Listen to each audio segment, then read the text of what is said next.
Hi guys, welcome to my YouTube channel. ಇವತ್ತಿನ ವೀಡಿಯೋದಲ್ಲಿ ನಾನು ಏನು ಟಾಪಿಕ್ ಮೇಲೆ ವೀಡಿಯೋ ಮಾಡೋಕ್ಕೆ ಹೋಗ್ತಿದ್ದೀನಿ ಅಂತಂದರೆ, ನಿಮ್ಮ ಯೂಟ್ಯೂಬ್ ಚಾನಲಲ್ಲಿ ಯಾರ್ಯಾರು ಸಬ್ಸ್ಕ್ರೈಬ್ ಆಗಿದ್ದಾರೆ ಅವ್ರ ಲೀಸ್ಟ್ಗಳನ್ನೆಲ್ಲ ಎಲ್ಲಿ ನೋಡೋದು, ಹೇಗೆ ನೋಡೋದು ಅನ್ನೋದನ್ನು ನಾನು ಈ ವಿಡಿಯೋದಲ್ಲಿ ಹೇಳ್ಕೊಡೋಕೆ ಹೋಗ್ತಿದ್ದೀನಿ.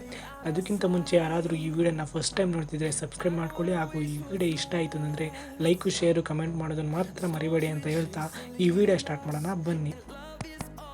ಫಸ್ಟ್ ನೀವೇನು ಮಾಡಬೇಕು ಅಂತಂದರೆ, ನಿಮ್ಮ ಹತ್ರ ಇರೋ ಕ್ರೋಮ್ ಬ್ರೌಸರ್ನ ಓಪನ್ ಮಾಡ್ಕೊಳ್ಳಿ. ಓಪನ್ ಮಾಡಿಕೊಂಡು ಅಲ್ಲಿ ಸರ್ಚ್ ಮೇಲೆ ಯೂಟ್ಯೂಬ್ ಸ್ಟುಡಿಯೋ ಅಂದ್ಬಿಟ್ಟು ಟೈಪ್ ಮಾಡ್ಕೊಳ್ಳಿ. ಟೈಪ್ ಮಾಡ್ಕೊಂಡು ಸರ್ಚ್ ಕೊಡಿ. ಸರ್ಚ್ ಕೊಟ್ಟಾದಮೇಲೆ ನಿಮಗೆ ಈ ಥರ ಇಂಟರ್ಫೇಸ್ ಓಪನ್ ಆಗುತ್ತೆ. ಇಲ್ಲಿ ಫಸ್ಟ್ ಐತಲ್ಲ ಯೂಟ್ಯೂಬ್ ಸ್ಟುಡಿಯೋ ಅಂದ್ಬಿಟ್ಟು ಆ ಆಪ್ಷನ್ ಮೇಲೆ ಕ್ಲಿಕ್ ಮಾಡ್ಕೊಳ್ಳಿ.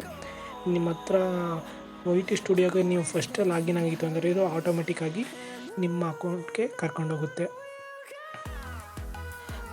ಈ ಥರ ನಿಮ್ಮ ಯೂಟ್ಯೂಬ್ ಚಾನಲ್ ಅಕೌಂಟ್ ಓಪನ್ ಆಗುತ್ತೆ. ಇಲ್ಲಿ ಕೆಳಗಡೆ ರೀಸೆಂಟ್ ಸಬ್ಸ್ಕ್ರೈಬರ್ ಅಂತ ಕಾಣಿಸ್ತೈತಲ್ಲ, ಝೂಮ್ ಮಾಡ್ಕೋತೀನಿ ರೀ. ಇಲ್ಲಿ ನೋಡ್ತಿರ್ಬೋದು ರೀಸೆಂಟ್ ಸಬ್ಸ್ಕ್ರೈಬರ್ ಅಂತ.